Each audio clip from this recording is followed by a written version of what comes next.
Um erro aconteceu. Por favor, tente mais tarde.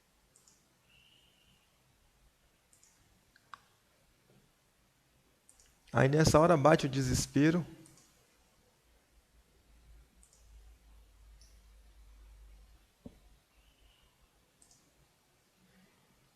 Deixa esse negócio pra lá, cara. Vamos iniciar a transmissão e ver o que vai acontecer aqui.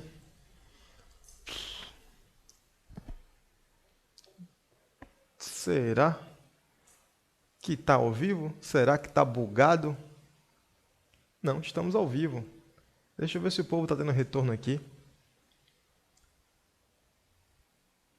Os comentários estão atrasados. Boa noite, meu povo. Boa noite. Faltam 15 minutos ainda aí. A contagem regressiva foi interrompida. Que som é esse? Ah, estamos conectados. Bom, só quem faz transmissões ao vivo sabe o que é o desespero de na hora de você tentar se conectar ao aplicativo, no caso, meu aplicativo se conectando ao YouTube, ele diz que acontece um erro interno e que eu tenho que reiniciar. Só que no caso do YouTube, se eu reinicio a transmissão, o link muda e aí fica um caos. Então, na hora, chega, bate um frio na barriga e o desespero batendo. Eu não posso acontecer o que aconteceu na aula da semana retrasada, que eu tive que reiniciar a transmissão e, consequentemente, perdi as pessoas que estavam já conectadas assistindo e não sabiam como encontrar o novo link. Neste momento, faltam ainda 12 minutos para ela começar. Eu já vi que tem aqui 90 pessoas assistindo agora a aula. Eu queria, antes da aula oficialmente começar, já que marcamos para as 9 horas e as pessoas vão estar chegando por aqui, eu queria então primeiro ouvir um feedback de vocês em relação à qualidade do áudio e do vídeo. Se estão me vendo bem, me ouvindo bem, se está sem travar. Esse é o primeiro feedback que eu preciso de vocês. O segundo feedback que eu preciso de vocês, e aí, por favor, utilizem o chat aqui para poder digitar. Vamos ver aqui, Abner ao vivo, Matheus Diniz de Caruaru, Bruno Souza, boa noite, Bruno Souza. Deixa eu ver mais aqui. Oi, professor, a diabática, você já disponibilizou no seu site? Não, ainda não. Teremos uma aula sobre gases. Será a aula da semana daqui a 15 dias. Nós teremos uma aula na qual nós vamos discutir as transformações gasosas, que inclui a transformação adiabática. Eu queria pedir a vocês, tá, que, por favor, compartilhem o link da transmissão da aula nas redes sociais. Convide seus amigos para assistir a aula de física ao vivo com a gente aqui. Vou ficar aqui durante 10 minutos postando o link da transmissão, tá? E aí, se vocês puderem e quiserem fazer essa propaganda no mural de vocês, o professor Paulo Vicente fica muito agradecido. Eu vou dar uma pausa aqui no vídeo. Opa! Vamos dar pausa no vídeo numa parte que seja mais interessante. E eu entrei um pouco antes justamente para ter o feedback de vocês de como a aula estaria acontecendo sem problemas. Quem ainda não curtiu a fanpage no Facebook, tá? facebook.com/www.professorpaulovicente.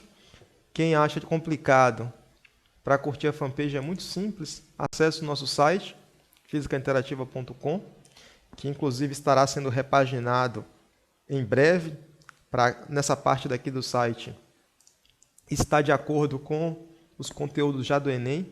As aulas em flash serão retiradas e nós colocaremos aqui novas aulas. Estou trabalhando dia e noite nisso. Quem ainda não curtiu a página, chega aqui, ó, acompanhe no Facebook, clica, acompanhe no Facebook e você vem então aqui para curtir a página. Eu vou agora postar aqui o link da transmissão da aula de hoje e pedir a vocês que, por favor, compartilhem o link com seus amigos porque ainda não deu 21 horas e nós estamos sempre tentando começar no horário em respeito àquelas pessoas que estão nos acompanhando. Então eu vou postar aqui no mural e vou pedir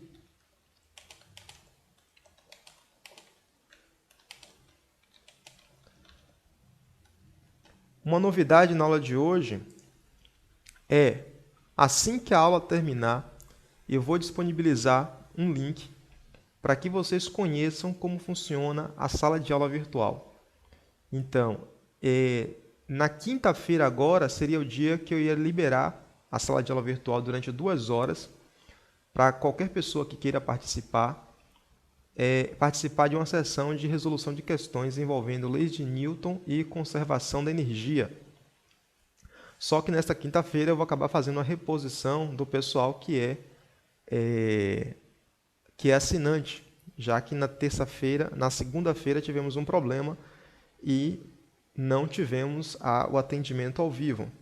E nós já estamos na 10ª semana de transmissão e ao longo dessas 10 semanas tivemos problemas basicamente em 2 semanas. Para uma transmissão desse tipo, praticamente inédita na internet, assim, tem outras transmissões, tem em outros formatos, mas nesse formato que a gente está fazendo regularmente, utilizando esses efeitos semanalmente, eu diria que é inédito e tivemos relativamente poucos problemas. Eu até esperava que tivesse mais. Estou feliz que foram poucos problemas. Então, curte a página, tá? Compartilhe aqui com os amigos e vamos nessa. Só mesmo aqui aguardando o tempo para a aula começar. Deixa eu ver aqui, dar um alô para o pessoal que está no chat. De onde estão conectados? Temos então Antônio Rosendo da Silva. Antônio Rosendo, nós precisamos conversar, cara. Aquele sua sugestão do Anki foi uma sugestão muito boa. E eu entrei lá e não vi, etc. A gente pode ver aquela questão do LaTeX e tal, a gente precisa conversar. Se no final da aula você estiver disponível, se não, na quinta-feira a gente conversa. Roberta Barbosa, do IFBA Simões Filho, minha aluna lá do IFBA Simões Filho, um abraço. Lucileide Santos, de Juazeiro do Norte, no Ceará. Satelis, disse que está vendo 240 pixels. Bom, essa é uma vantagem de transmitir pelo YouTube. Eu transmito na qualidade que a minha internet permite. Por enquanto, 480 pixels, e meu computador também. E vocês reduzem a transmissão para a qualidade que vocês querem. E, consequentemente, a aula não trava para ninguém. Deixa eu ver mais quem aqui. Gabriela Pires está reclamando do horário. Faltam 15 minutos. Acho que eu olhei no meu relógio errado. Existe um atraso entre o que eu falo. Não, está atrasado, cara. Meu relógio está atrasado. Rapaz, se a Gabriela Pires não reclama agora, eu não veria. No computador está marcando 1 minuto para começar. No meu celular também está faltando 1 minuto para começar. Mas no meu relógio de pulso, já é a segunda vez que ele atrasa hoje, está faltando 10 minutos para começar. Deixa eu tirar esse relógio do pulso daqui. Porque eu errei. E se Gabriela Pires não reclama, Robson Emília Lenco, de Macapá, um abraço, Robson. Vivi Pimentel chegou. Laércio Santos, de Salvador, Bahia. Bom, estamos na hora, né? E obrigado a Gabriela Pires por chamar a atenção. Já tirei o relógio daqui porque eu estava olhando o horário errado. O horário agora estamos na hora. Vamos começar. Deixa eu tirar essa tela daqui. Opa, isso aqui vem para cá. Estamos na hora. Bom, então, muito boa noite a todos os 128 pessoas que neste momento estão nos assistindo. São 21 horas e vamos dar início à nossa aula de número 8. Na verdade, aula de número 11, porque é a aula de número 8 para aqueles que já estão participando do curso como assinante. Mas antes desta aula de número 8, houveram mais 3 aulas que foram públicas com material totalmente aberto para quem quisesse participar. As pessoas puderam assistir ao vivo, fazer download, baixar a lista de exercício e participar do atendimento exclusivo comigo, inteiramente gratuito. E, a partir de então, as aulas continuam gratuitas no YouTube, ao vivo. Depois que a aula termina, o vídeo fica privado e fica disponível apenas para aqueles que colaboram com o trabalho. Eu gostaria muito de disponibilizar sempre todo o material inteiramente gratuito, no entanto, é preciso pagar as contas, velho. É preciso pagar as contas para que o projeto ande, para que a gente consiga alavancar este projeto, inclusive incorporando outras disciplinas. Estou preparando uma novidade para vocês. Na reta final do Enem, teremos aulões especiais que será ministrado não somente por mim, mas eu e mais um professor de outra disciplina, de geografia, de história que eu já convidei, de química, para que deem aula junto comigo discutindo um tópico mais geral. Isso é muito importante na prova do Enem, que não existe lá uma prova de física, mas existe uma prova de ciências da natureza.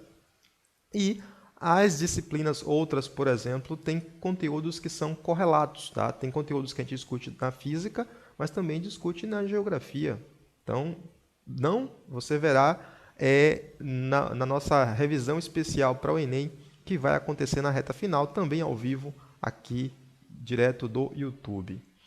Então, na aula de hoje, aula de número 8, tá? Para quem é assinante, nós vamos discutir termometria e calorimetria. No final da aula, eu vou disponibilizar um link para qualquer pessoa que tiver microfone e quiser conversar comigo, poderá conversar comigo levantando a mão, eu abro o microfone e tal, e aí vocês vão conhecer como funciona a sala de aula virtual, onde nós resolvemos exercícios toda segunda-feira. Então, na aula de hoje, que é para discutir termometria e calorimetria, e antes da aula começar, sempre tem aquela velha propaganda. Se você ainda não curtiu, curta a nossa fanpage, se inscreva no canal no Facebook, porque eu estou postando vídeos com regularidade e você fica informado disso.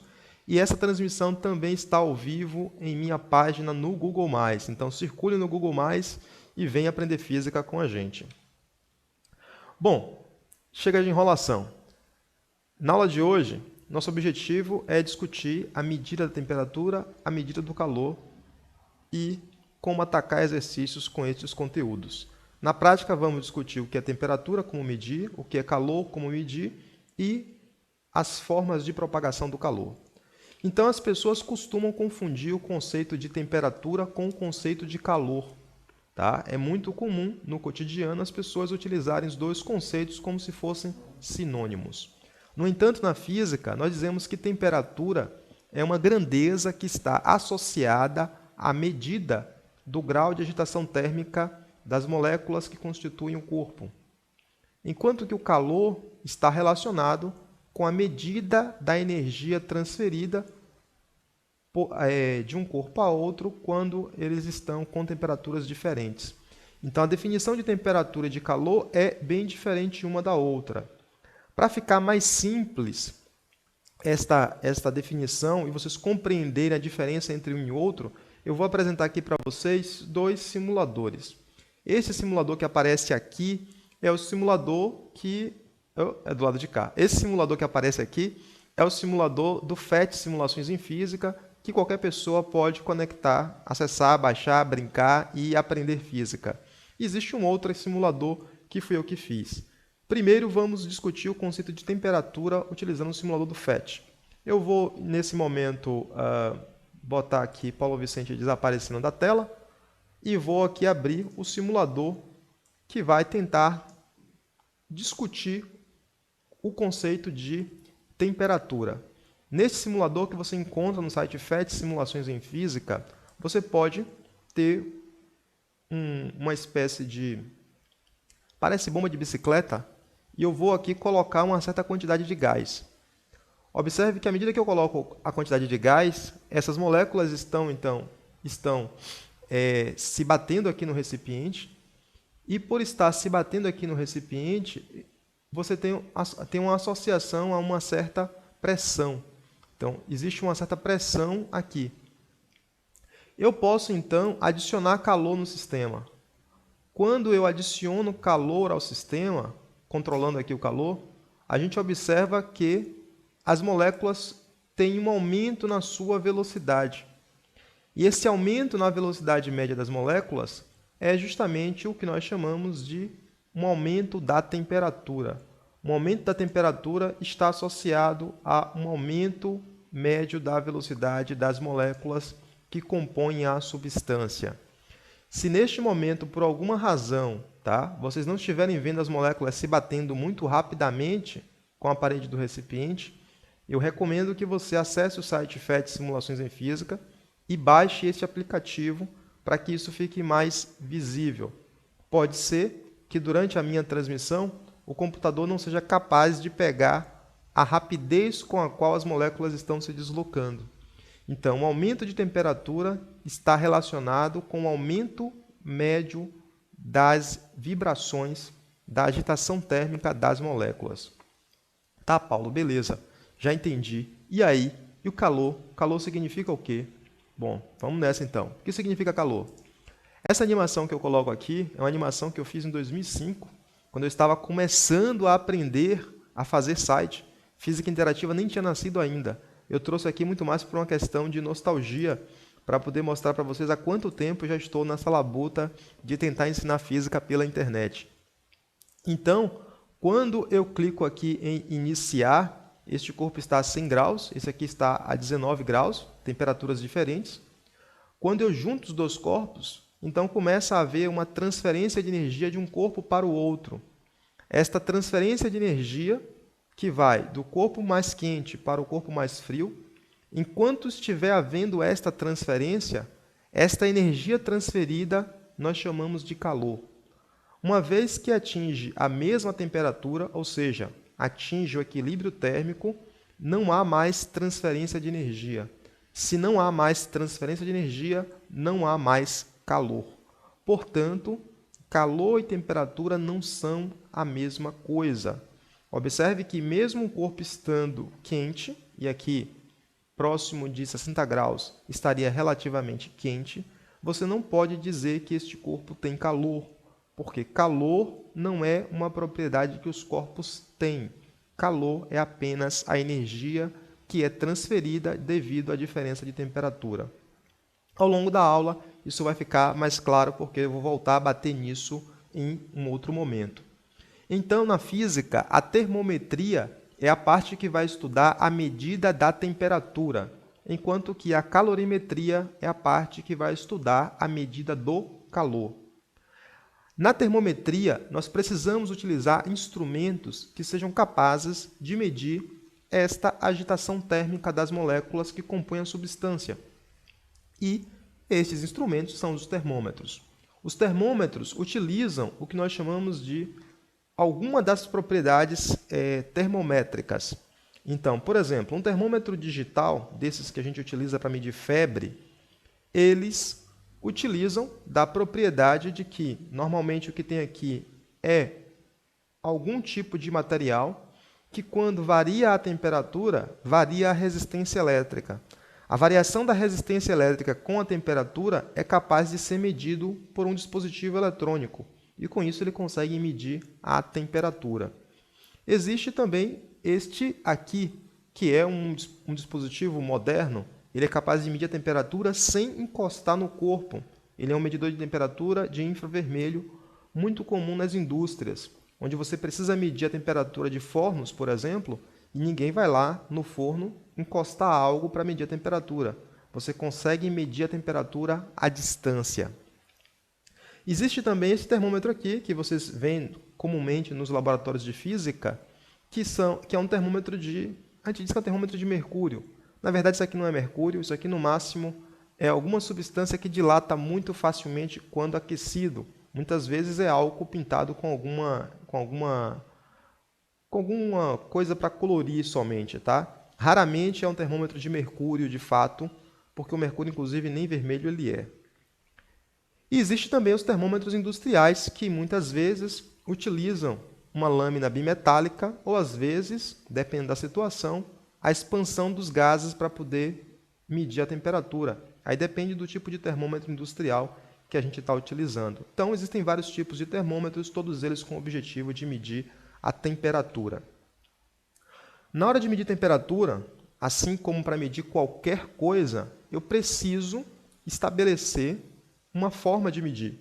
Medir qualquer coisa é estabelecer um padrão. Então, se eu quero medir um metro, eu estabeleço qual tamanho é um metro. Todo mundo mede com um metro padrão. Quero estabelecer o que é 1 quilograma, estabeleço o que é equivalente a 1 quilo de água pura. Todo mundo compara, é o quilograma padrão. Quando eu vou medir temperatura, também preciso estabelecer uma unidade de medida. E as escalas termométricas, tá, mais conhecidas são 3. A escala Celsius, que é a mais comum, a mais utilizada na maioria dos países, que estabelece como pontos fixos o ponto 0 grau na escala Celsius, que é o ponto de fusão do gelo, e o ponto 100 graus na escala Celsius, que é o ponto de ebulição da água. Existe também a escala Fahrenheit, que historicamente foi criada anteriormente à escala Celsius, que na hora de criar a sua escala, o Fahrenheit estabeleceu como pontos fixos o 0 grau Fahrenheit, que é uma mistura de água, gelo e sal em equilíbrio térmico, que daria aproximadamente o 0 grau Fahrenheit, e os 100 graus na escala Fahrenheit. Há controvérsias. Há livros que dizem que o Fahrenheit atribuiu este valor à temperatura da mulher dele, e há livros que dizem que ele simplesmente atribuiu este valor à temperatura média do corpo humano. Fato é que, se você fizer a conta, convertendo 100 graus Fahrenheit para a escala Celsius, você vai encontrar que, de fato, é a temperatura próxima de um ser humano quando ele não está com febre muito elevada. E existe a escala do Sistema Internacional, que é a escala Kelvin. A escala Kelvin é a escala padrão do Sistema Internacional porque, na sua construção, ele utiliza o conceito de temperatura, que é a medida do grau de agitação térmica das moléculas. Ou seja, o 0 Kelvin, também chamado de zero absoluto, seria aquela temperatura na qual todas as moléculas que constituem o corpo estariam em repouso, tá? Não estariam se deslocando, não estariam transladando. De tal maneira que este mesmo simulador que eu mostrei aqui anteriormente, que eu não vou abrir de novo, você pode, acessando o simulador, e depois inclusive eu posso postar o link aqui no Facebook, para o pessoal que faz parte do curso, eu posto no ambiente virtual de aprendizagem, você pode, através do simulador, diminuir a temperatura o máximo que você puder. Você verificará que, ao diminuir a temperatura o máximo que você puder, as moléculas praticamente vão reduzir a sua velocidade até um ponto que todas elas estarão sobre a parede inferior do recipiente, ou seja, elas não estarão mais se deslocando. Quando este valor tende a acontecer, significa então que o corpo terá atingido o que nós chamamos de zero absoluto. Então, se você fizer esta experiência medindo a pressão em atm e a temperatura na escala Celsius, a gente observa que esse valor tende a diminuir. Então, à medida que você vai diminuindo a pressão, você vai diminuindo a temperatura. Mas você não pode diminuir essa pressão de modo excessivo. Chega um ponto que você não pode mais. Então, você faz o que nós chamamos de extrapolar. Nós extrapolamos o gráfico, dando uma continuidade à linha, e chegamos neste ponto aqui. Este ponto aqui, fisicamente, seria o ponto onde a pressão seria igual a zero. Ora, pressão igual a zero significa as moléculas não vão mais estar batendo nas paredes do recipiente. Se as moléculas não estão mais colidindo com as paredes do recipiente, tá? Não existe mais colisão das moléculas aqui, significa então que eu atingi a menor temperatura possível. Meu grau de agitação é igual a zero. Então, eu atingi o zero absoluto, eu atingi o 0 Kelvin. E assim foi construída a escala Kelvin, tendo a sua variação, a mesma variação na escala Celsius. Então, na maior parte dos problemas, o que você precisa saber, tá? Além desse contexto histórico do que é temperatura e do que é calor, você precisa saber fazer conversão entre escalas. Então, as escalas mais comuns são a escala Celsius, a escala Kelvin e a escala Fahrenheit. Então, na escala Celsius, o ponto de fusão do gelo, tá, é dado já a partir de sua criação, é 0 graus Celsius, enquanto que o ponto de ebulição da água é os 100 graus Celsius. A escala Fahrenheit, tá, desconsiderando aqui a forma como ela foi criada, e vamos comparar a escala Fahrenheit com o ponto de fusão do gelo e o ponto de ebulição da água sob pressão atmosférica. Se fizermos esta comparação, encontramos que o ponto de fusão do gelo é 32 graus na escala Fahrenheit, o ponto de ebulição da água é 212 graus Fahrenheit, enquanto que na escala Kelvin, se fizermos a comparação, o zero absoluto é o ponto no qual todas as moléculas estariam em repouso, estaria cá embaixo, e aí o ponto de fusão do gelo seria o 273, enquanto que o ponto de ebulição da água seria o 373. Tá, Paulo Vicente, e daí? Como é que eu faço a transformação? Como é que eu transformo de uma escala para outra? Bom, muito simples. Imagina então que estes 3 termômetros estão em contato com o mesmo corpo. Se estão em contato com o mesmo corpo, estão medindo a mesma temperatura. Então, eles vão subir até o mesmo valor. Só que como as escalas foram graduadas de maneiras diferentes, então o valor que você tem aqui vai ser diferente do valor que você tem aqui. Então, aqui vai ter um valor TC, aqui vai ter um valor TF e aqui vai ter um valor TK. E estes valores serão numericamente diferentes, porém estarão indicando o mesmo grau de agitação. Se é o mesmo grau de agitação, portanto, indica a mesma temperatura. Para fazer a transformação, a gente vai utilizar uma propriedade da matemática que vai estabelecer que os segmentos A e o segmento B são proporcionais nas escalas. Eu costumo dizer muitas vezes que isso aqui nada mais é do que o teorema de Thales. Tá? Eu não vou mostrar isso aqui para não chatear vocês, mas fica como exercício para vocês mostrar que isso aqui é uma espécie de teorema de Thales da matemática. Então, o segmento A é proporcional ao segmento B. Se é proporcional, quer dizer que este tamanho daqui, A, que é TC menos 0, dividido pelo segmento B, que é 100 menos 0, tá? E eu não precisava escrever o menos 0, mas eu vou escrever para ser redundante. Então, TC menos 0 é o tamanho de A, dividido por 100 menos 0, que é o tamanho de B. Não precisava escrever o 0 nem o 0. Escrevi para ser redundante, porque nos outros eu vou precisar escrever. Vai ser igual a TF menos 32, que é o tamanho de A na segunda escala, na escala Fahrenheit, dividido por 212 menos 32, que é o tamanho de B. Repito o procedimento para o outro. TK menos 273, dividido por 373 menos 273. Ou seja, toda vez que você for fazer transformação de escalas, mesmo em problemas que envolvem escalas desconhecidas, na prática você vai fazer, você pega o do meio e subtrai do que está embaixo. E divide pelo que está em cima menos o que está embaixo. Foi isso que a gente fez para as 3 escalas. Depois que você faz isso, você simplifica. Então, simplificando isso, você vai encontrar que TC dividido por 5 é igual a TF menos 32 dividido por 9, que é igual a TK menos 273 dividido por 5. Esta expressão aqui permite a você transformar entre as escalas Celsius, Fahrenheit e Kelvin, sempre tomando 2 a 2. Pronto, beleza. Aqui, antes de terminar a parte de termometria, e vamos fazer um exercício, tem uma parte que é importante, que é alguns problemas de vestibular. Ao invés de pedir a você qual é a temperatura, pode pedir a você qual é a variação de temperatura. E aí, quando ele pede a variação de temperatura, você tem que ter um pouquinho de cuidado, porque não é a temperatura absoluta. Mas também é muito fácil de observar.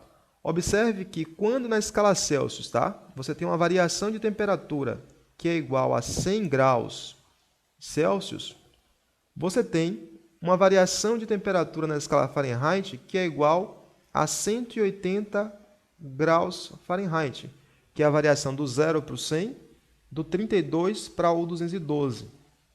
E se você observar, nesta mesma variação, a variação de temperatura na escala Kelvin é igual a 100, considerando aqui entre o ponto de fusão do gelo e o ponto de ebulição da água. Daí você conclui que a cada variação de 1 grau na escala Celsius, tá, corresponde a 1,8 da variação na escala Fahrenheit. Observando a escala Celsius e a escala Kelvin, você conclui que a variação de temperatura na escala Celsius é igual à variação de temperatura na escala Kelvin. Quando eu pergunto variação de temperatura, não estou perguntando qual é o valor absoluto da temperatura. Eu estou perguntando se na escala Celsius variar 100, na escala Fahrenheit varia quanto? Se aqui varia 100, aqui varia 180. Se aqui variar 100 na Celsius, na Kelvin também varia 100. Se na escala Celsius variar 50, na Fahrenheit varia quanto? Então, se variar 50 aqui, aqui vai variar 90, que é a metade de 180. Então, estas duas expressõezinhas que aparecem aqui, ó, tá? Você deve anotar, e é uma expressão muito útil quando o problema perguntar a você a variação da temperatura, que é diferente da temperatura absoluta. Tem aluno que confunde isso e perde questão que é bastante simples. Pronto, dica dada. Vamos para o primeiro exercício de aplicação, que é um exercício bastante simples. Você pode resolver sem fazer conta alguma, apenas com raciocínio lógico. Mas neste momento eu queria ver como é que estão as pessoas aqui no bate-papo. Eu vou olhar aqui como é que estão os comentários.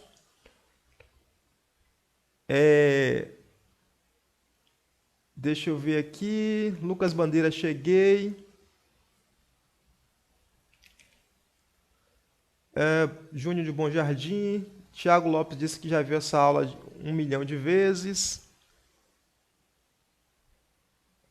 Alguém está perguntando que não é do assunto. Pronto, muito obrigado aqui a todos. Vamos para o exercício, depois eu volto de novo e olho no bate-papo, tá? Eu não estou acompanhando o bate-papo o tempo todo, mas temos aí alguns alunos, aí Lucas Bandeira, por exemplo, que é meu aluno do IFBA, que às vezes costuma dar suporte aí para a galera que está em dúvida. Bom, questão 50, uma questão que caiu no vestibular da Unesp em 2010, tá? Eu vou fazer ela no modo como está no vestibular da Unesp e vou fazer ela uma adaptação, tá? Que serve para outros problemas. Um termoscópio é um dispositivo que você pode utilizar de forma que você gradue para medir temperatura. É um experimento que eu sempre peço aos meus alunos para fazer quando eu estou ministrando a aula de termologia. Então, vamos ler a questão atentamente. Um termoscópio é um dispositivo experimental, como mostrado na figura, capaz de indicar a temperatura a partir da variação de altura da coluna de um líquido que existe dentro dele. Um aluno verificou que, quando a temperatura na qual o termoscópio estava submetido era de 10 graus Celsius, ele indicava uma altura de 5 milímetros. Percebeu que, quando a altura havia aumentado para 25 milímetros, a temperatura era de 15 graus na escala Celsius. Quando a temperatura for de 20 graus na escala Celsius, a altura da coluna de líquido em milímetros será de, e temos então as opções. Bom, a gente pode obter esse resultado sem fazer conta alguma, tá? É só raciocínio lógico. Você desenha aqui as duas escalas, a escala Celsius e a escala desconhecida, que seria a escala que está medindo em altura, então vou chamar de escala Celsius, e escala H. E você, segundo a questão, eu tenho aqui 10 graus na escala Celsius, corresponde a 5 milímetros de altura. E 15 graus na escala Celsius corresponde a uma altura de 25 milímetros. Pronto, é o que ele me disse aqui. 25 milímetros, 15 graus, 10 graus, 5 milímetros. Ele quer saber quando a temperatura for 20 graus na escala Celsius, quanto vai ser na escala H. Bom, qualquer pessoa que aprendeu proporção responde isso sem grande trabalho.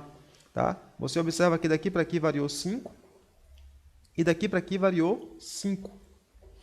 Daqui para aqui variou de 5 para 25. Houve uma variação de 20 milímetros. Então, se aqui variou a mesma quantidade, tá? Aqui foi mais 5 e aqui foi mais 5. Se aqui foi mais 20, aqui também tem que ser mais 20. E aí você sabe que 25 mais 20 tem que ser igual a 45 milímetros, e por esta razão a resposta é a letra E. É muito comum os alunos, às vezes, fazerem as contas no automático, tipo, qual é a fórmula que eu aplico aqui? E tenta aplicar a fórmula e erra uma questão que é besta, que ele consegue resolver apenas utilizando o raciocínio lógico. Então, utilize o raciocínio lógico sempre que você puder e poupe tempo fazendo contas. Deixe as contas para fazer apenas quando elas forem extremamente necessárias. Normalmente, quando eu faço uma questão muito simples assim, o aluno sempre pergunta, e se não fosse assim? E se fosse perguntando qual é a fórmula de transformação entre as escalas? Bom, se fosse uma outra questão, tá? Se fosse a questão da Unesp que perguntasse qual é a expressão que relaciona as duas escalas, você vai fazer da mesma maneira que nós fizemos antes, tá? Na hora de deduzir as escalas. Você tem a escala Celsius, que é a escala conhecida. Você tem a escala H, que é a escala que está medindo em termos de altura. Você sabe que quando tem 10 graus na escala Celsius, corresponde a 5 milímetros. Vou ter que refazer aqui. Quando você tem 15 graus na escala Celsius, isso aqui corresponde a 25 milímetros. Refiz aqui para poder não fazer lá, pronto. E eu quero saber agora qual é a expressão que relaciona as duas escalas, ou seja, qual é a fórmula de transformação. Bom, quando eu quero saber a fórmula de transformação, eu chego num ponto qualquer aqui, no meio, ou abaixo ou acima, tanto faz, isso não é importante, e vou dizer que este ponto aqui corresponde a uma temperatura na escala Celsius, enquanto que na outra escala vai corresponder a uma temperatura na escala H. E para encontrar a fórmula de transformação, você vai fazer esse valor menos o que está embaixo, dividido por esse valor menos o que está embaixo. Então, você vai fazer TC menos 10 dividido por 15 menos 10, ou seja, dividido por 5. Isso aqui, então, vai ser igual a TH, temperatura na escala H, menos 5, dividido por 25 menos 5, dividido por 20. Então, você pode simplificar isso aqui, vai ficar TC menos 10 vai ser igual a TH menos 5 dividido por... Aqui eu dividi por 5, dá 1. Aqui eu divido por 5, vai dar 4. Então, essa expressão aqui já é uma expressão que não está simplificada, mas já relaciona TC e TH. De tal maneira que, se eu perguntar, e se a temperatura na escala Celsius for igual a 20 graus? Quanto vai ser na escala H? Basta você substituir. Você vai fazer 20 menos 10, vai ser igual a TH menos 5, dividido por 4. 20 menos 10 vai dar 10. 10 vezes 4 vai dar 40. Então, 40 vai ser igual a TH menos 5. Isso implica que TH é igual a 45. É óbvio que se a pergunta fosse apenas qual é a temperatura na escala H, você não ia fazer esta conta toda. Mas se a pergunta fosse qual é a fórmula de transformação, este é o caminho para você fazer toda vez que o problema envolver esta pergunta. Qual é a fórmula de transformação? O do meio menos o de baixo, dividido pelo de cima menos o de baixo. E repete isso para quantas escalas você tiver. Beleza, questão feita, vamos para a próxima. Lembrando aos alunos que estão aí, que são colaboradores do projeto, que nós temos uma lista com 75 questões, que já está disponível no ambiente virtual de aprendizagem. Todas as questões são dos vestibulares dos últimos 3 anos. Eu fiz uma seleção de questões dos últimos 3 anos. Tem lá 75 questões, todas elas já com a respectiva resposta. E aqueles que são assinantes do Premium 2, que tem atendimento exclusivo, nós teremos na segunda-feira a aula para o atendimento de resolução de questões de termometria e de calorimetria. Vamos agora passar para a segunda parte, que é o estudo da calorimetria. Maione Gonçalves disse: esta questão caiu para ninguém errar na prova. Maione, realmente, mas tem gente que erra, sabia? Tem questão que é fácil assim, e mesmo sendo fácil, tem gente que erra. Leila Martins, fala de mim. Ô Leila, eu nem conheço você direito, como é que eu vou falar de você? Olha que eu não falo nem das pessoas que eu conheço, tá? Quer dizer, quando eu falo, eu só falo bem, tá? Mas estou falando aqui você, bota aí de onde você é, que eu falo no ar aí, a cidade da qual você está falando, Leila Martins. Gabriela Pires, sim, o professor é da Bahia. Alguma coisa contra a Bahia, gente? É o meu sotaque de baiano que fala mais alto? Bom, a galera tá tranquilo, o assunto é fácil. A gente prossegue então agora aqui com calorimetria, tá? E calorimetria, tá, é a medida do calor. A gente vai tentar medir o calor. Conforme nós vimos aqui na aula, no início da aula, calor é a medida da energia transferida de um corpo a outro devido à diferença de temperaturas. Esta é a definição moderna para calor, tá? É a definição hoje. No entanto, não foi sempre assim. No passado, não se sabia exatamente o que era o calor. Então, até o século XIX, tá, existia uma discussão sobre a natureza do calor.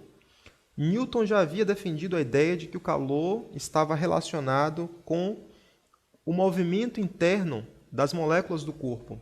Só que esta ideia não pegou, tá? Então Newton não conseguiu estabelecer esse conceito. De tal maneira que foi somente no século XIX, tá, que este conceito que está aqui, ele pegou. Mas antes disso, como é que era feito? Antes disso, o calor era entendido como sendo um fluido que os corpos quentes possuíam.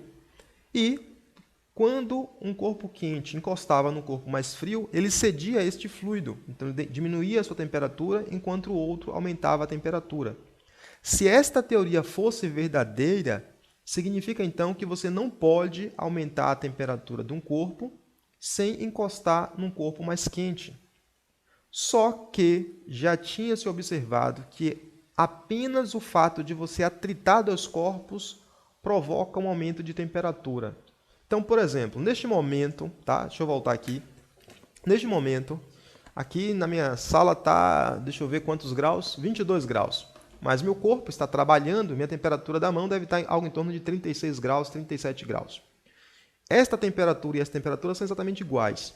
Se eu pegar as duas mãos e atritar, o trabalho da força de atrito provoca um aumento de temperatura. Então, Conde Rumford, por exemplo, Conde Rumford percebeu que quando ele estava trabalhando, perfurando canhões, apenas o trabalho de perfurar os canhões fazia a temperatura aumentar de modo excessivo. E aumentava tanto sem você aproximar em nada que estava aquecido. Logo, a ideia do calor como sendo um fluido que os corpos quentes têm era uma ideia que não sobrevive à experiência. É possível aquecer um corpo sem encostar o corpo em um mais quente. Basta que para isso você atrite. Então, o trabalho da força de atrito está provocando uma variação da temperatura. Então, calor não pode ser um fluido. Calor tem que ser uma forma de energia. E uma forma de energia transferida entre dois corpos que estão com temperaturas diferentes. Porque eu posso aquecer um corpo sem encostar em outro que está mais quente. Eu posso simplesmente aquecer atritando. Beleza? Então, inicialmente já existia uma forma de medir calor. E esta forma que existia de medir calor era através do que nós chamamos de caloria. Tá? Já havia se definido quando ainda achava que calor era um fluido, se definiu a medida padrão de calor, que seria uma caloria. Uma caloria é, por definição, a quantidade de calor necessária para aquecer 1 grama de água de 14,5 graus Celsius até 15,5 graus Celsius. Tá? Então, essa é a definição de caloria. De tal maneira que a gente define uma grandeza chamada de calor específico. Calor específico é a quantidade de calor necessária para aquecer 1 grama de qualquer substância de 1 grau Celsius. Uma caloria é para a água. Para qualquer outra substância, eu vou ter um outro valor. A partir daí, então, eu posso construir uma tabela. E nesta tabela, eu vou ter substância e calor específico. A água é 1 por definição. A quantidade de calor que eu preciso para aquecer a água é 1 caloria por grama grau Celsius.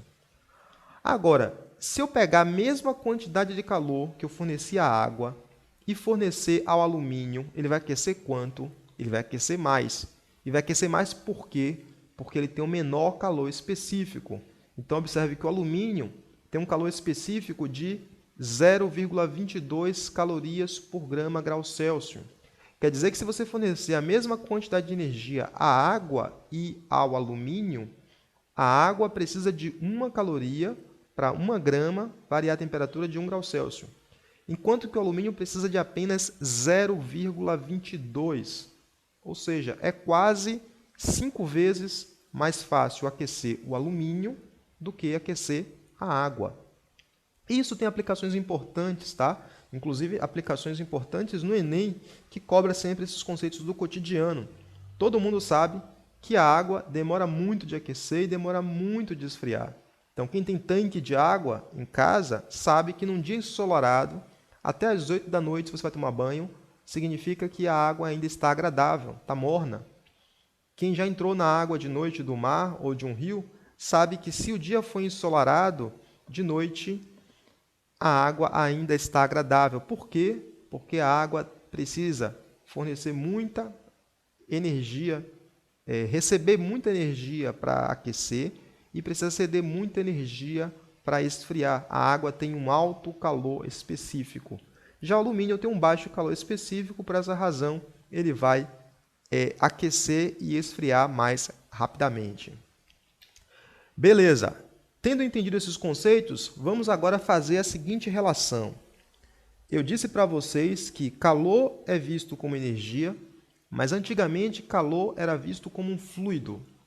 Então eu tenho que encontrar uma maneira de relacionar as duas coisas. Se calor é uma medida de energia, e nós aprendemos que energia mede em joule, como é que eu relaciono joule e caloria?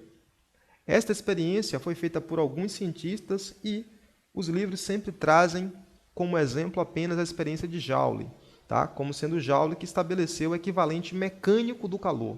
O que é o equivalente mecânico do calor?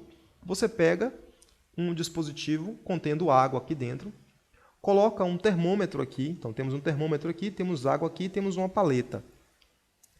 Quando este corpo cair, você tem energia potencial gravitacional. Então, aqui nós temos energia potencial gravitacional. E durante a queda, essa energia potencial gravitacional vai se transformar em energia cinética aqui. Energia cinética de rotação das paletas.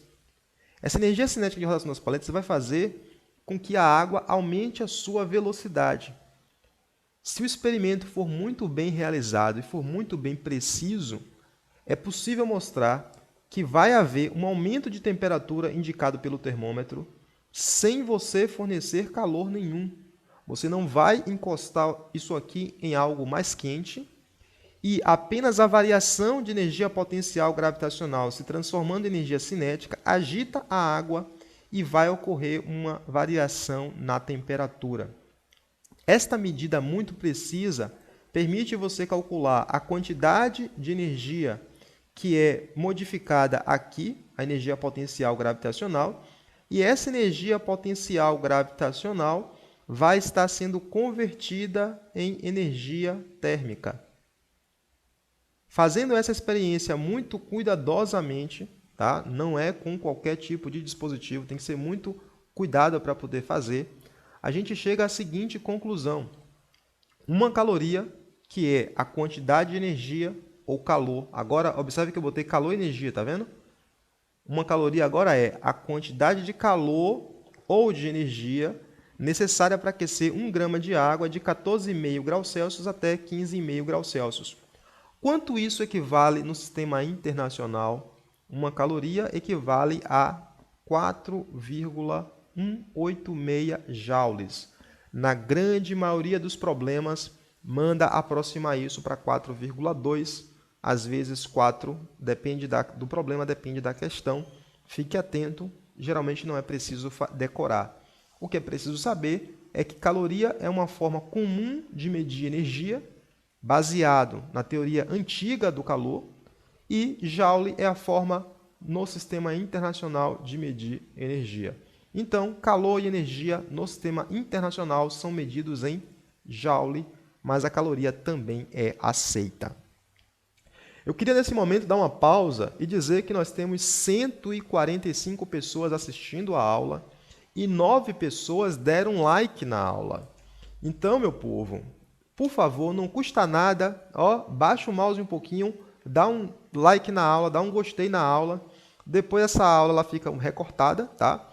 Ela fica disponível uma parte dela e a outra parte fica no ambiente virtual de aprendizagem, para aquelas pessoas que quiserem contribuir e colaborar com o projeto. Por enquanto, é apenas fisicainterativa.com, é apenas física, mas já está em andamento o projeto para incluir todas as disciplinas. A ideia é que no futuro você possa, de sua casa, sem pagar absolutamente nada, ter aulas ao vivo de todas as disciplinas. Eu só vou conseguir implementar o projeto contando com a sua ajuda. Se você puder adquirir o nosso pacote de aulas, isso é uma forma de colaborar. Se você não pode, porque você não tem dinheiro, porque é duro mesmo, né? Aluno é duro, é isso mesmo, a gente tem que pedir ao pai e à mãe, é a vida, depois melhora. A gente trabalha, cresce e fica endividado e melhora um pouco. Você pode dar um like na aula aí, que eu já fico muito feliz com o seu like, com o seu compartilhamento com os seus amigos, beleza? Então, 9 likes ainda, tá? Por favor, aumenta esse número de likes aí que eu gostaria de ver pelo menos 149 likes, já que temos 149 pessoas aqui assistindo a aula. Beleza, galera? Eu espero que esteja sendo claro nas minhas explicações aqui, tá? Eu sempre tento ser claro. Se não está claro, eu queria pedir que você anote a sua pergunta, anote a sua dúvida, que no final da aula eu vou abrir o microfone, tá? Num outro programa e você vai poder conversar comigo diretamente usando o microfone. Então, aula segue. Opa! Houve um erro aqui na hora de fazer a animação dos slides e ficou o calor latente capenga aqui. Calor latente capenga não vale, mas fazer o quê? Tá capenga, aula segue. Calor, tá? Pode ser de dois tipos. Sensível. O calor sensível é quando a temperatura varia e a expressão matemática que permite calcular esse calor sensível é calor é igual a massa vezes o calor específico vezes a variação de temperatura. O calor também pode ser latente, e é agora que ele deveria aparecer e não logo no início. O calor latente é quando ocorre uma mudança de estado físico. E nós veremos na semana que vem que quando ocorre uma mudança de estado físico, não há variação de temperatura. Então, quando ocorre uma mudança de estado físico, o calor trocado é chamado de calor latente. E a expressão que calcula isso é Q igual a M vezes L, onde M é a massa e L é o calor específico da mudança que está acontecendo. Pode ser uma mudança que seja uma vaporização, pode ser uma solidificação, pode ser uma fusão. Dependendo da mudança de estado que esteja ocorrendo, esse L aqui vai mudar e nós veremos isso em detalhe na aula da semana que vem. Então, não perca, semana que vem vamos discutir mudança de estado, dilatação e fazer alguns exercícios. Na próxima aula, dedicaremos mais tempo a exercícios aqui no quadro virtual, de uma maneira melhor do que a que você viu hoje. Hoje não estava tão bom não, porque no PowerPoint é ruim de escrever.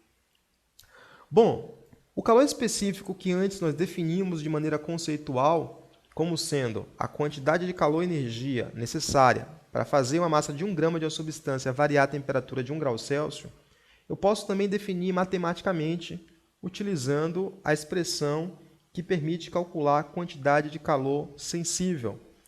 Como quantidade de calor sensível é igual a massa vezes calor específico vezes variação de temperatura, eu posso isolar o calor específico e o calor específico então vai ser igual a Q dividido por M vezes ΔT. Então essa aqui é a expressão matemática que permite calcular o calor específico das substâncias. Então se eu sei a quantidade de calor, sei a massa e sei a variação de temperatura, eu posso encontrar qual é o calor específico de cada uma das substâncias. E no sistema internacional, não, desculpe. A unidade comum, tá? A unidade comum que aparece nos livros, nas provas de vestibular, é sempre calor medido em caloria, massa medido em grama e temperatura em graus Celsius. No sistema internacional, isso aqui seria, ao invés de caloria, seria joule por quilograma Kelvin. Tá? Isso aqui seria a unidade do sistema internacional. Calor é energia, então é joule, a massa em quilograma e temperatura em Kelvin. Sendo que também a gente admite colocar aqui joule por quilograma Celsius. Embora Celsius não seja do sistema internacional, a gente admite escrever isso assim, joule por quilograma graus Celsius. Por que a gente admite dessa forma? Porque a gente sabe que uma variação de temperatura de 1 grau na escala Celsius é igual à variação de temperatura de 1 Kelvin. Como essa variação de temperatura na escala Celsius e Kelvin é a mesma, e aqui nós utilizamos variação de temperatura, escrever assim e assim é admissível, embora esta aqui seja a forma de escrever a unidade no sistema internacional. Bom, existem alguns problemas que ao invés de te dar o calor específico, ele te dá a capacidade térmica. O que é capacidade térmica? Normalmente vai aparecer no vestibular em problemas que envolvem recipientes. Tá? Para corpos, geralmente a gente dá o calor específico e para recipientes a gente dá a capacidade térmica. Quer dizer, a massa não é tão importante. O que é importante? O importante é a quantidade de calor ou energia que eu preciso para fazer variar a temperatura de 1 grau Celsius. E esse valor é obtido experimentalmente. Então, geralmente, para um calorímetro, que seria esse objeto aqui, para um calorímetro, a gente tem quem é a sua capacidade térmica. A gente pode também dar a capacidade térmica para corpos comuns, tá? Mas normalmente nos problemas aparece para recipientes. Para encontrar a capacidade térmica, já que é a quantidade de energia para fazer variar a temperatura de 1 grau Celsius, então capacidade térmica vai ser igual a Q dividido por ΔT. A unidade comum é caloria por grama, no sistema internacional seria joule por quilograma. É possível mostrar que você pode calcular a capacidade térmica desta forma e é também possível calcular desta forma, basta que você substitua quantidade de calor igual a M vezes C vezes ΔT. Quando você substitui, observe que a variação de temperatura vai simplificar, então vai ser o calor específico multiplicado pela massa, também pode te dar a capacidade térmica. Essas duas expressões são completamente equivalentes. Esta daqui de cima a gente utiliza normalmente para recipientes, a de baixo a gente utiliza normalmente para corpos nos quais a gente conhece a massa e quer saber qual é a capacidade térmica daquele corpo. Bom, para finalizar essa parte de calorimetria e entrar na última parte da aula, que é propagação do calor, onde nós vamos aprender algumas coisas interessantes a respeito de convecção, condução e radiação, vamos finalizar essa parte estabelecendo o que nós chamamos de princípio fundamental das trocas de calor. O princípio fundamental das trocas de calor estabelece que, se dois corpos ou mais estiverem trocando calor entre si, a soma algébrica das quantidades de calor trocado pelos corpos é nula. Isso porque, se você tiver um corpo, vamos supor, um corpo a temperatura de 100 graus, e você encosta esse corpo em outro que está na temperatura menor, são 100 graus, encosta no outro a temperatura de 50 graus. O que vai acontecer é, um vai perder energia, ceder energia, o outro vai receber. Como a energia cedida é igual à energia recebida, pelo princípio de conservação da energia, tá? Aquele que vai ceder energia, o calor trocado vai ser negativo, porque a variação de temperatura vai ser negativa. Aquele que vai receber energia, o calor vai ser positivo. Então, esse aqui vai ter um calor negativo, menor do que zero. Esse aqui vai ter um calor trocado que vai ser positivo, vai ser maior do que zero. Mas o valor do calor cedido, vamos chamar assim, vai ser igual ao calor recebido. Eu, particularmente, não gosto de utilizar a expressão calor cedido e recebido. Eu gosto de usar energia térmica cedida e energia térmica recebida. Tá? Eu gosto de usar isso para frisar que calor nada mais é do que energia. Como isso aqui é igual em módulo e muda apenas o sinal, então o princípio de conservação da energia estabelece que, quando você somar estas quantidades, quem cede mais quem recebe, a soma algébrica vai dar igual a zero. Isto aqui é muito importante em problemas que envolvem misturas. Você vai misturar uma coisa com outra coisa para saber qual vai ser a temperatura final. Então, mistura café com leite. Qual a temperatura final de equilíbrio térmico? Então, este princípio fundamental a gente aplica em problemas deste tipo, que envolve misturas. Na próxima semana eu estarei resolvendo questões envolvendo este assunto. Bom, momento de pausa. Faltou apenas uma água aqui, né, para poder eu refrescar minha garganta. Não tem água. Esqueci de colocar. Deixa eu ver aqui no bate-papo se tem alguém com alguma pergunta interessante.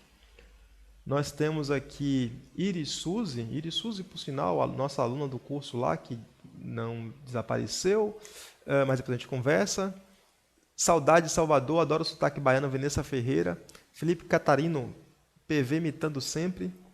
Emerson, sua audiência está subindo. Rapaz, é verdade, cara, é verdade que está subindo, mas já foi melhor.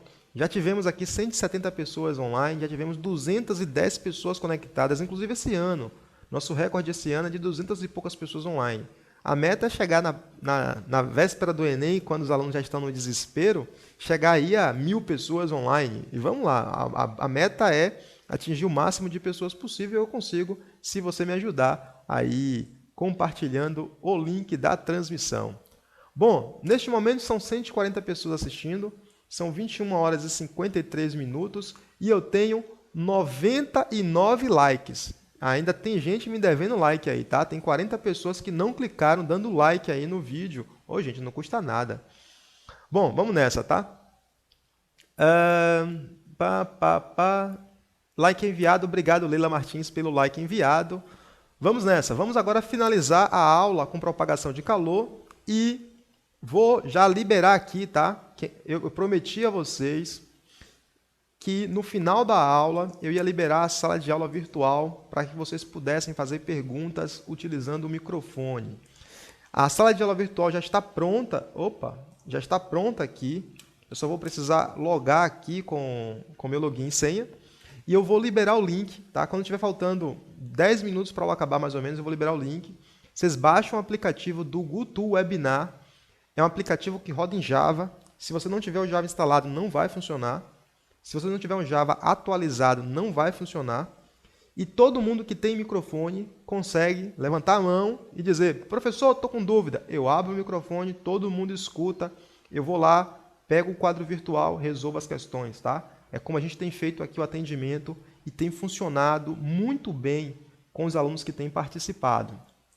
Então, a sala de aula virtual eu libero daqui a pouco. Fica aí. E fique ligado também, porque além da sala de aula virtual, que eu vou liberar hoje apenas em caráter de demonstração, na semana que vem eu vou estar gratuitamente durante 2 horas na sala de aula virtual, eu com o meu microfone, você com o seu. A gente vai resolver questões de leis de Newton e conservação da energia. Só que a sala de aula virtual tem limite de pessoas, suporta no máximo 100 pessoas conectadas. Então, na próxima da quinta-feira, dessa quinta a 8, 100 pessoas vai estar comigo resolvendo problemas de energia. Essa transmissão pelo YouTube, pela sala virtual, não é possível, tá? Então, fica ligado, porque eu vou liberar o link da transmissão e aí qualquer pessoa que se inscrever vai se conectar e a gente vai resolver leis de Newton e conservação da energia. Bom, propaganda feita. Vamos agora falar de propagação do calor. O calor pode se propagar de 3 maneiras, tá? Condução, que condução sempre acontece no meio material e ocorre sem transporte de matéria. A condução acontece nos materiais que são sólidos, tá? Sólidos, você pega uma colher, coloca no fogo, o calor se propaga por condução. Existe a propagação por convecção, que também acontece no meio material, só que com transporte de matéria. Por exemplo, é o que acontece no caso das brisas marítimas. É o que acontece dentro do refrigerador, para aqueles que não têm refrigerador frost-free, tá? Para aqueles que têm refrigerador comum, aquele que o congelador fica na parte de cima, as grades, né, são perfuradas para que o movimento das correntes de ar refrigere todo o dispositivo. E existe também a propagação de calor por radiação, que não precisa de meio material. Quer dizer, não é que não tem no meio material. Pode acontecer no meio material, mas não precisa. Tá? Mesmo se não houver meio material, a propagação por radiação vai acontecer. E vai acontecer através do que nós chamamos de ondas eletromagnéticas, que eu vou explicar o que vem a ser as ondas eletromagnéticas e onde fica no espectro eletromagnético o que nós chamamos de ondas de radiação. Meu cabeção está na frente aqui, né? Aí fica difícil, pô. O cabeção na frente não dá para ver. Vamos pro lado de cá. Ficou um pouquinho melhor. Então, a propagação de calor por radiação não precisa de meio material. Como acontece através de ondas eletromagnéticas, significa que no vácuo é o melhor lugar para se propagar. Por quê? Porque vai ter a maior velocidade de propagação. No entanto, se a radiação encontrar um meio material, ela vai continuar se propagando, vai sofrer absorção, vai sofrer atenuação, mas ela continua se propagando no meio material. Então, são as 3 formas de propagação de calor e nós vamos aqui discutir a importância de cada uma delas. Um conteúdo que é de fundamental importância você compreender, principalmente para você que está focado no Enem. Beleza. Condução, tá? Condução é quando você pega, por exemplo, uma colher, uma barra e coloca no fogo. Ao colocar no fogo, o calor vai se propagar. Então, aqui está mais quente, aqui está mais frio, e o calor, a energia térmica em trânsito, vai estar indo da região mais quente para a região mais fria. E isso acontece por quê? Porque as moléculas que estão aqui recebem esta energia térmica, aumentam sua temperatura, portanto, aumentam o seu grau de agitação, vibram de um lado para o outro. Esta vibração é transferida para a molécula vizinha, que também vibra de um lado para o outro, que transfere para a vizinha e por aí vai. Então, esta vibração, molécula a molécula, sem que as moléculas saiam de um lugar para o outro, transmite o calor através da barra. Bom, aqui vale a pena discutir um conceito fundamental, que é o de condutividade térmica. Condutividade térmica é quando, tá? É uma propriedade que os materiais têm que vai estar relacionado com a sua capacidade de conduzir o calor. Por exemplo, é muito comum em dias frios, você que é rico e mora em casa que tem escada de madeira, e aí você vai pisando na escada de madeira, está agradável. Quando você pisa na cerâmica, você vai sentir que está muito frio. Aí, normalmente, o que as pessoas acham é que isso aqui, o piso, está numa temperatura menor do que a madeira, o que não é verdadeiro. A mesma coisa acontece quando você está numa cadeira e essa cadeira tem alguma coisa metálica. Quando você toca o braço, você sente que está frio. Aí você diz que a cadeira está fria. Na verdade, isto aqui, tá? E isto aqui, tanto a madeira quanto o piso, os dois, estão à mesma temperatura. A temperatura de um é igual à temperatura do outro. Ah, professor, mas por que eu sinto mais frio? Simplesmente porque a madeira e o piso de cerâmica têm condutividades térmicas diferentes. Então, a temperatura que existe aqui e a temperatura que existe aqui são exatamente iguais. Como é que eu posso garantir que são exatamente iguais. Ora, o piso e a madeira estão em contato com o ambiente por um tempo bastante longo. Se estão em contato com o ambiente por um tempo bastante longo, significa então que estão em equilíbrio térmico com o ambiente. A temperatura que existe aqui e aqui é a mesma temperatura do ambiente. E essa sensação térmica de ser menor se deve a quê? Se deve ao fato de que cada material tem uma capacidade diferente de conduzir o calor. Aqui eu encontrei da madeira. A madeira, por exemplo, tem uma condutividade térmica de 0,11 a 0,14. Esta unidade aqui, que para vocês agora pode ser um pouco complicado, mas quando eu for fazer exercícios, eu vou discutir melhor o significado desta unidade. 0,11. Já o tijolo, 0,4 a 0,8, ou seja, a madeira conduz calor, é mais difícil conduzir o calor do que o tijolo, por exemplo. Já o ferro, de 80,3, então o ferro, por ser metal, ele acaba conduzindo o calor muito mais do que a água, do que o tijolo, do que a madeira. Observe então que nessa tabela daqui, aquele que tem a melhor condutividade térmica, que conduz melhor o calor, é a prata, com um valor de 426 watts vezes metro por Kelvin, que é uma das unidades de medida, tá? Joule por segundo, metro Kelvin ou watt vezes metro Kelvin.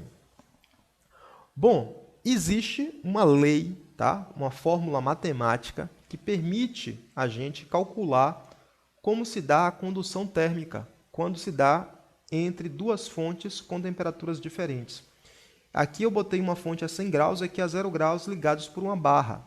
Mas isso pode ser, por exemplo, uma janela. Tá? Pode ser uma coisa mais simples, tipo assim, uma janela. Do lado de dentro da janela a gente tem ar-condicionado. Então a temperatura aqui está a 20 graus na escala Celsius. E do outro lado a gente pode ter o ambiente, tá? A 35 graus na escala Celsius. Então, o pessoal do sul está aqui na Bahia, 20 graus na escala Celsius já é muito frio. Então, observe que neste caso, se isso aqui é uma janela, aqui é 35 e aqui é 20, este é um sistema que está se comportando da mesma maneira que essa barra aqui.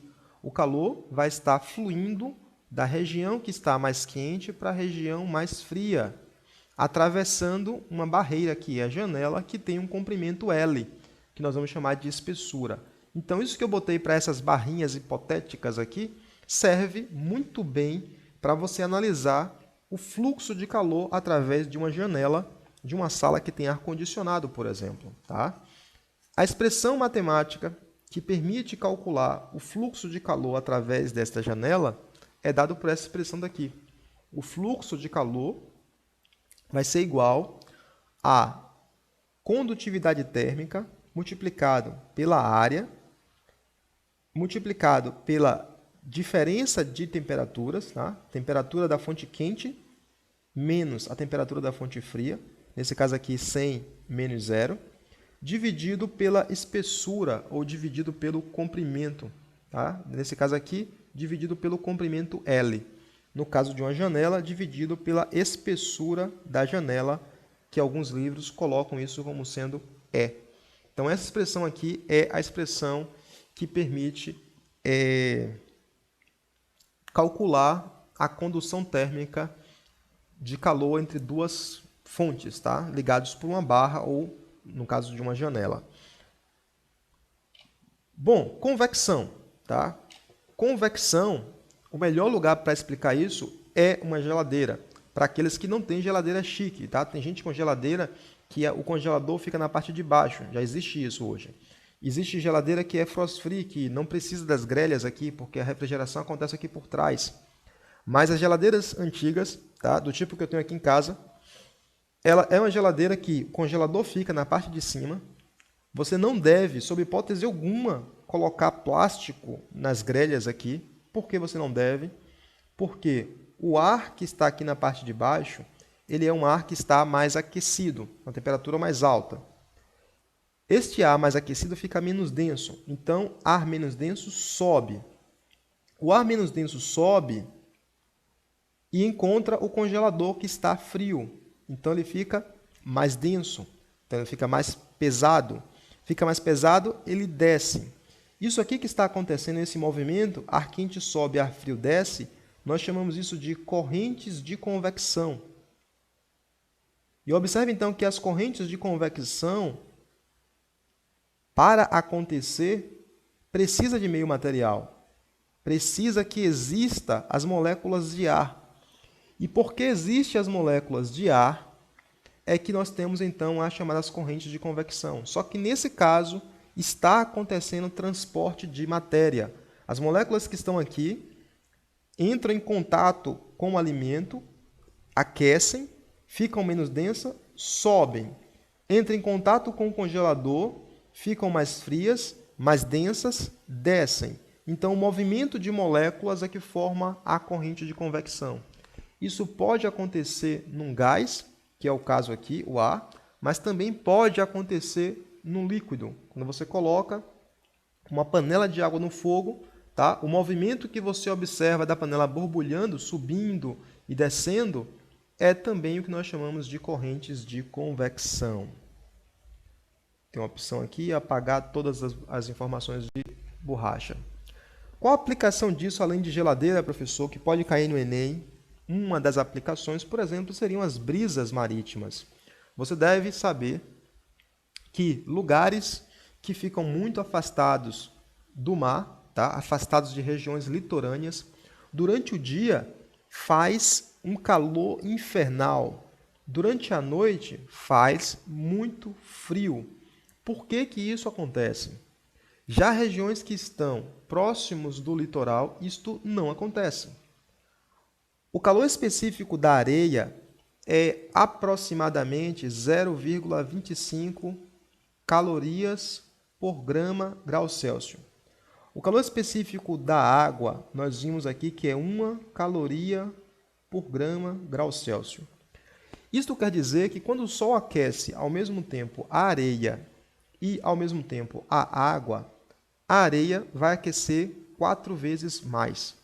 Tá? A variação de temperatura para a mesma quantidade de calor recebido é de 4 vezes mais.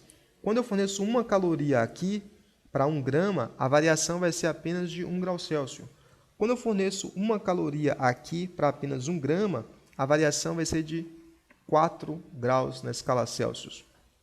Então, 1 caloria aqui consegue variar 4 graus, porque eu só preciso de 0,25 calorias para cada grama variar de 1 grau Celsius. E daí, professor, isso aqui aquece mais rápido. Se aquece mais rápido, o ar sobre a areia fica um ar mais quente. Ar quente sobe. Quando o ar quente sobe, essa região daqui fica uma região de menor densidade. Então, aqui fica menos denso. Se aqui fica menos denso, quando o ar quente sobe, isso aqui então fica uma zona de baixa pressão. A gente chama de zona de baixa pressão. Consequentemente, esta zona de baixa pressão precisa ser preenchida.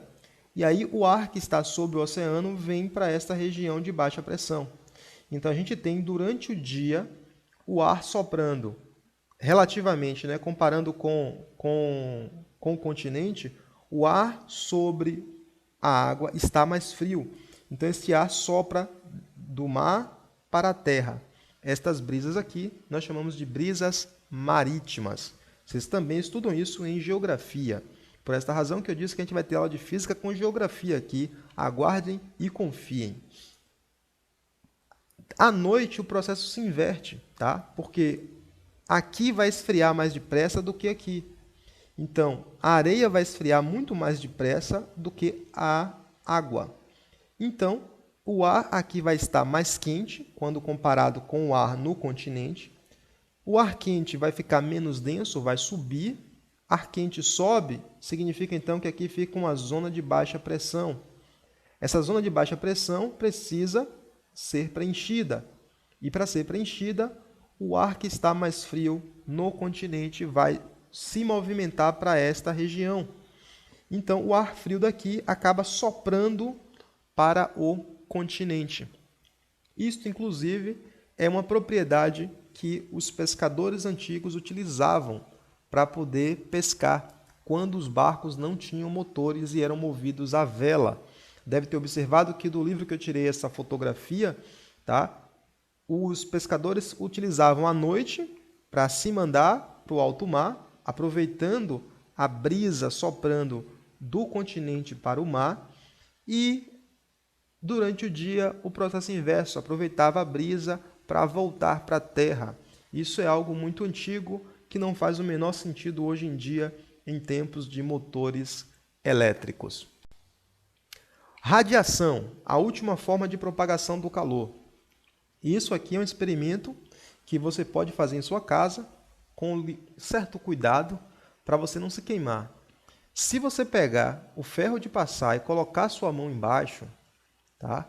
Eu posso te perguntar, o calor está se propagando. Está se propagando por causa de quê? Tá? Você sente que está aquecido. E se está aquecido, qual é a explicação para estar aquecido? Ora, você sabe que o calor não pode estar se propagando por condução. Porque para haver condução tem que ter contato. Então, se você botou o ferro de passar aqui em cima e não encostou, não é condução. Ora, o calor também não pode estar se propagando por convecção. Não por quê? Porque o ar que está quente em volta do ferro, ar quente vai subir. Então, ar quente é menos denso, ele sobe. Na parte de cima você sente que está quente, porque o ar quente sobe e você vai sentir isso na sua mão. A parte da mão que está embaixo não vai sentir as correntes de convecção, já que o ar quente sobe. Mas ainda assim você sente que está quente. Qual a explicação para isso? Está quente porque o calor se propagou de uma terceira maneira.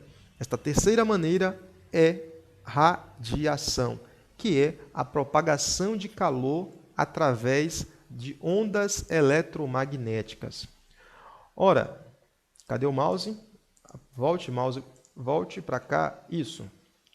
E a informação importante é, todos os corpos, tá, com temperatura acima do zero absoluto, estão emitindo radiação térmica. E existem alguns equipamentos especiais, por exemplo, visor de infravermelho. O que é isso? É um visor que, na falta de luz visível, e falarei sobre isso já, você pode tentar localizar um corpo pelas ondas eletromagnéticas na faixa do infravermelho que ele está emitindo. Então, equipamentos especiais são capazes de detectar essa radiação e transformar aquilo que não é visível em visível. Vocês acompanham muito isso no Big Brother Brasil, quando está tudo escuro para os participantes, mas câmeras especiais conseguem detectar o que as pessoas estão fazendo embaixo do edredom. Né? Que para quem acompanha Big Brother Brasil sabe que existe uma aplicação importante destas radiações eletromagnéticas, que são as câmeras de infravermelho. Bom, o que vem a ser uma onda eletromagnética, tá? Como eu vou olhar para a tela aqui, eu fico desviando o meu olhar, sempre que eu olho para a tela, eu desapareço. Estou sentado e preciso escrever na tela. Bom, o espectro eletromagnético é apenas, vamos dizer assim, ele representa toda a radiação possível. O que seria uma onda eletromagnética? Se você pegar um elétron não, um elétron só é complicado. Vamos pegar uma antena. Nessa antena, nós temos milhares e milhares e milhares de elétrons, tá? Então, uma antena metálica. Você pega esta antena metálica, que tem milhares e milhares e milhares de milhões de elétrons, e você submete isto a uma diferença de potencial que seja alternada, a uma fonte de tensão alternada. O que essa fonte de tensão vai fazer? Vai fazer com que os elétrons que estão aqui, eles vão oscilar. Então, ora vai para cima, ora vai para baixo. Dependendo de como você conecte esse circuito a essa fonte de corrente alternada, estes elétrons vão ter uma certa frequência de oscilação. Quando você tem uma frequência de oscilação muito baixa, significa então que você tem um comprimento de onda muito longo. Quando a frequência de oscilação é muito alta, o comprimento da oscilação é muito curto. E é muito fácil perceber isso se você pensar numa... Vamos pensar, não é uma corda, mas vamos pensar como se fosse uma corda para você facilitar a sua visão. Se você pega uma corda, tá, e você oscila com a frequência muito baixa, o comprimento da oscilação é muito longo. Se você faz isso muito rápido, tá? Aumenta a frequência de oscilação, o comprimento de onda fica muito curto. Então, uma onda eletromagnética é algo que se propaga no espaço através de um campo elétrico e um campo magnético, que são perpendiculares.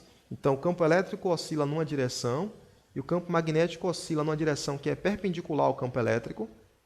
E esta oscilação no espaço propaga o que nós chamamos de radiação eletromagnética. Dependendo da frequência com que este elétron está oscilando, aqui falando em termos de vista clássico, tá? Se tiver alguém aí da física quântica, sabe que na física quântica não é bem assim, tem uma outra forma de interpretar. Do ponto de vista clássico, quando você aumenta a frequência de oscilação, você diminui o comprimento de onda. Então, observe que a diferença que existe entre aqueles itens que compõem o espectro é somente a frequência. Então, observe que as ondas de rádio têm um comprimento de onda muito longo. Isso quer dizer que tem uma frequência baixa.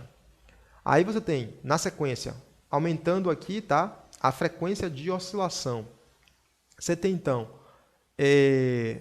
aqui aparece aqui, ó, 10 a quarta, a ordem de grandeza 10 a quarta, corresponde ao que nós entendemos como sendo ondas de rádio.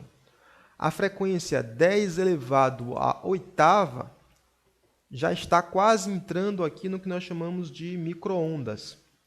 E a frequência vai aumentando para cá. A frequência vai aumentando e observe que o comprimento da onda vai diminuindo.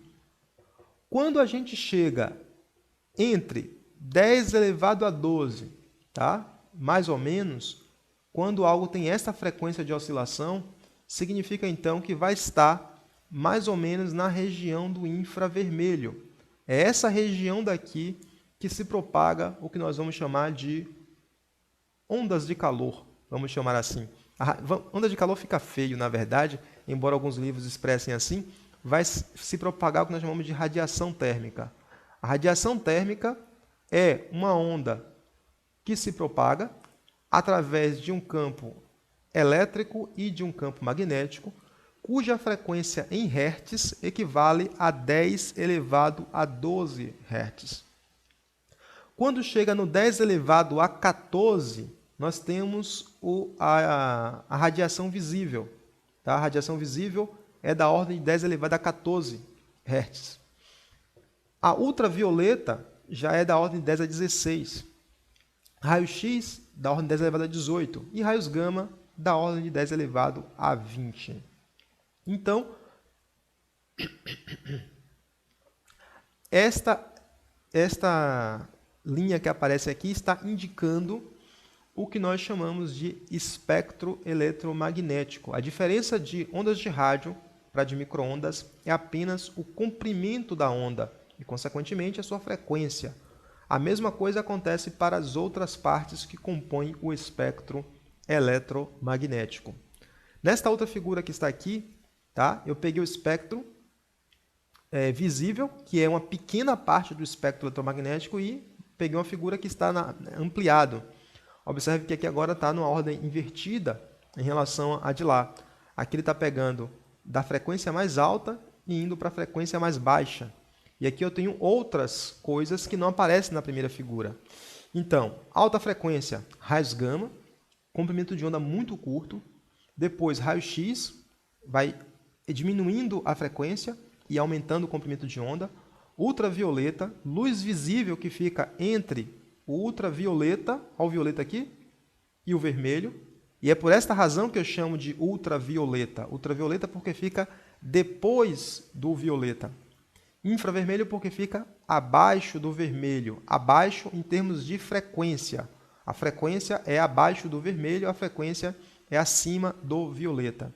Temos aqui onde funcionam os radares, tá? A faixa de frequência, as ondas de rádio FM, as ondas de TV, as ondas curtas de rádio e a rádio AM. Então, tudo isso aqui é apenas campo eletromagnético oscilando. E só campo magnético oscilando. Bom, pessoal, quem quer falar comigo, tá? Opa, tem mais um slide aqui, que é uma aplicação que é a garrafa térmica. Já tinha esquecido desse slide aqui. Mas antes de falar da garrafa térmica, eu vou liberar o link agora, descartar.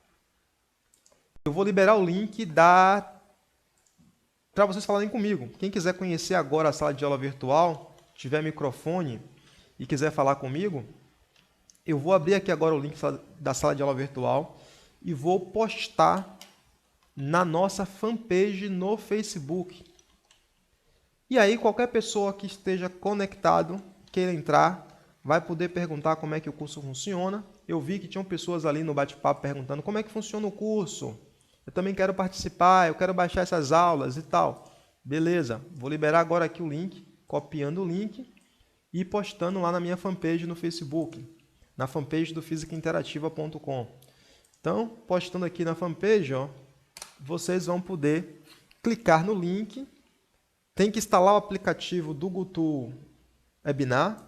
Podem ficar tranquilos, não tem vírus.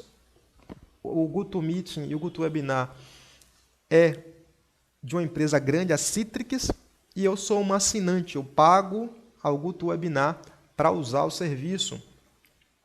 Então, neste momento, se vocês quiserem falar comigo, eu estou abrindo a sala de aula virtual e, através da sala de aula virtual, vocês podem, utilizando o headset, é altamente recomendável a utilização de headset, falar diretamente comigo enviando perguntas. Por algum motivo, razão ou circunstância, o Facebook está carregando aqui. Bom, já postou o link, mas ele não postou como deveria. Elder Sotero já curtiu, mas ele deveria reconhecer o link. Deixa eu postar aqui, sala de aula virtual.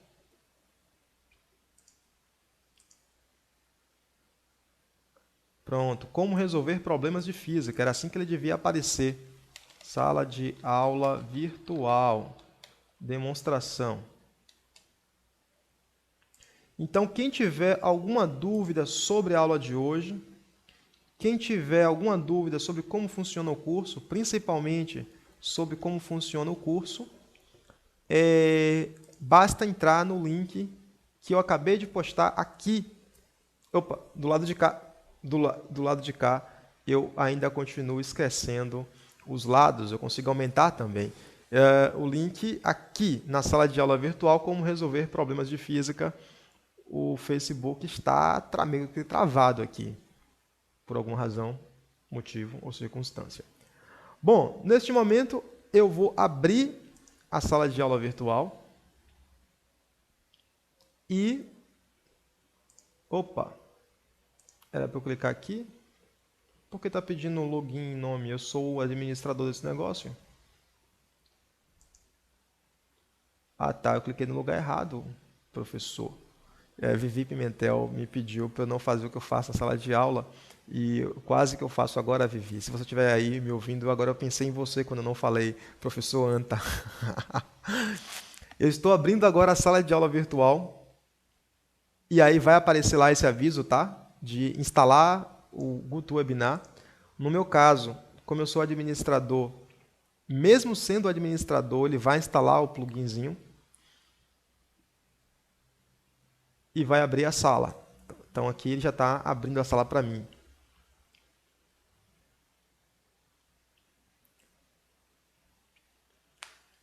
Pronto, nesse momento a sala já está aberta. Eu vou tentar aqui...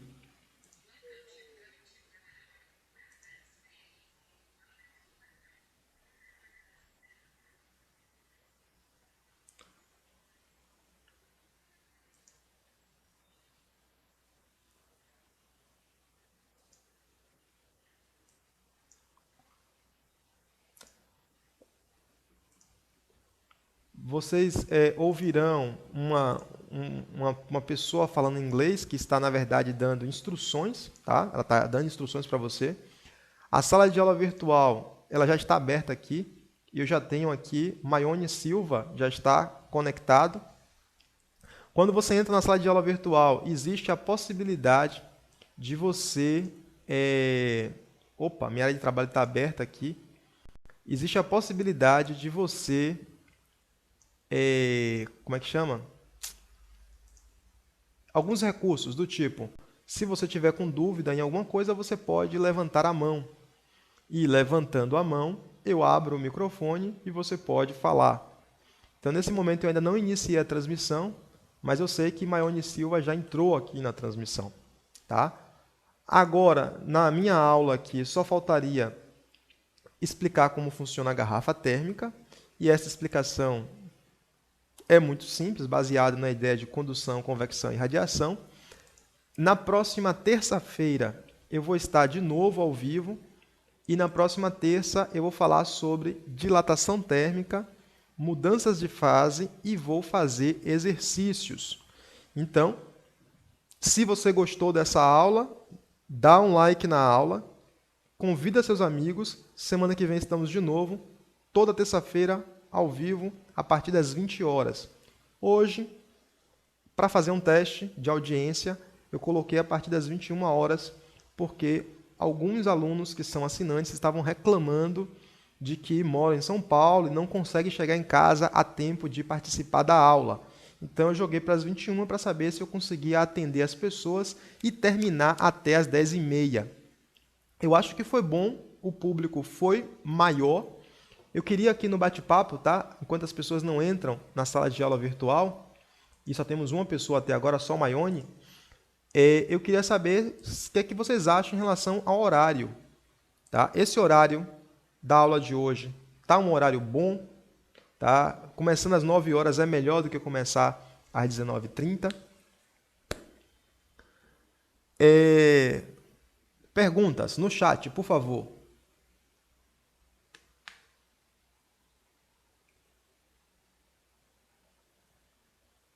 Pessoas, vocês estão vivos ainda? Deixa eu ver quantos ainda estão conectados aqui. Nós temos conectados neste momento 111 pessoas, 99 likes. Tá? Então, eu queria pedir às pessoas que estão conectadas que, por favor, se manifestem. Eu queria saber o horário de hoje da aula, 9 horas, tá legal? É melhor 8? Para mim, 8 ou 9 não faz tanta diferença, tá? Para mim, é a mesma coisa. O que eu quero é colocar a aula no horário que eu tenha o maior público. Quanto mais gente conectada na aula, mais PV fica feliz. E deixa eu ver aqui na minha estatística. Na minha estatística de transmissão, nós tivemos no pico. Não tem o pico aqui. O pico foi 160 pessoas conectadas. Aqui está dizendo que foi 111. Esse Google não sabe contar. Aí fica difícil, Google. Fica difícil desse jeito. Então, galera, recado está dado. Eu consegui, professor Ninja, em 1h30, eu falei de termometria, eu falei de calorimetria, eu falei de propagação de calor. Isso num livro equivale a praticamente 3 capítulos dos livros de física. Tá? Eu consegui fazer isso aqui em 1h30. Não é suficiente para quem vai fazer Enem? Sim, é suficiente para quem vai fazer Enem. Mas, tá? Para quem vai fazer outros vestibulares, ou para quem vai fazer Enem, pensando em concorrer às vagas de medicina, profissões da saúde, engenharia, que requer que você estude e estude muito, você pode precisar de ajuda extra. E a ajuda extra eu disponibilizo para as pessoas que contribuem com o projeto, que é o material que eu disponibilizo no ambiente virtual de aprendizagem. Eu estou abrindo aqui o material para vocês, só para vocês visualizarem. O pessoal tem acesso às aulas, tem acesso à lista de exercícios, pode tirar dúvidas postando nos fóruns de discussão. E o pessoal hoje, tá, eu já postei para a aula de hoje, já pode fazer download da lista das questões que caíram no Enem, pode fazer download dos slides da aula, imprimir os slides, não precisa ficar se preocupar em copiar, e pode fazer download da lista de exercícios. Esta lista, da parte inicial de termologia, tem 75 questões, todas com respostas, muitas delas comentadas passo a passo, e está disponível para quem contribui com R$50, taxa única, não é por mês, é valor pago para você usar até o Enem, até 31 de outubro. Dá menos de R$15 por mês é menos do que você gasta num Big Mac, tá? É menos do que você gasta com besteiras por aí. Então, se você quiser e puder contribuir com o trabalho, acesse o site e se inscreve e tal. Bom, para se inscrever é muito simples, tá? Você vai acessar o site fisicainterativa.com e lá no site fisicainterativa.com tem todas as instruções necessárias para você fazer o cadastro. Caso você tenha alguma dúvida, tá? Você pode mandar um e-mail para mim e eu respondo os e-mails com uma brevidade. Assim, no mesmo dia eu sempre respondo. Às vezes estou online e respondo em poucos minutos, depende do horário. Então, se você quiser, tem todas as informações aqui. É valor único, menos de R$ 15 por mês. Todas as aulas que você precisa para detonar no Enem. Bom, neste momento aqui nós temos 11 pessoas conectadas no bate-papo. Maione Silva, deixa eu ver aqui, Eliseu, Emerson, Felipe Catarino, Gabriel Silva, José Chaves, Josias Martins, Maione, Sérgio Cavalcante, Uziel, Vinícius e Vivi Pimentel. Bom, neste momento eu vou desfazer a transmissão. As pessoas que são assinantes sabem que depois eu vou cortar essa aula, vou cortar o início do bate-papo, cortar o fim do bate-papo, cortar a propaganda e disponibilizo esta aula para download, para que vocês baixem isso, assista no seu computador, no seu smartphone, onde você quiser. É física interativa conectado em qualquer lugar que vocês tenham à disposição para estudar. Bate-papo. A aula está ótima até então, sem dúvidas. 21 horas está ótimo, na hora que eu chego do cursinho. Sem dúvida, 21 é melhor. Tenho aula no IF até 20h20, Maria Paula. O horário está bom, Abner. Caio Lopes, 20 horas, 21. Bom, 21 horas eu botei como um teste e foi legal porque a audiência foi melhor, tá? E a audiência é o que faz mudar o horário da novela da Globo. Então faz mudar também aqui. Eu estou concorrendo aqui ao vivo com... Como é o nome da novela? A Bicha Má. Esqueci o nome da novela. Amor do Pecado, não é... Esqueci o nome da novela, cara. Eu não assisto novela. Eu só sei que o que eu acompanho é pelo Facebook. Bom, galera, por hoje é só, tá? Desconectando aqui. Para vocês que estão no YouTube, tchau. Quem quiser falar comigo, entra na sala de aula virtual, cujo link já está postado no Facebook. Boa noite, obrigado pela audiência, pela paciência. Terça-feira que vem, 20 ou 21 horas, eu confirmo, estaremos de volta. Tchau. Agora eu desligo primeiro aqui ou no YouTube? Boa pergunta. Desligo aqui.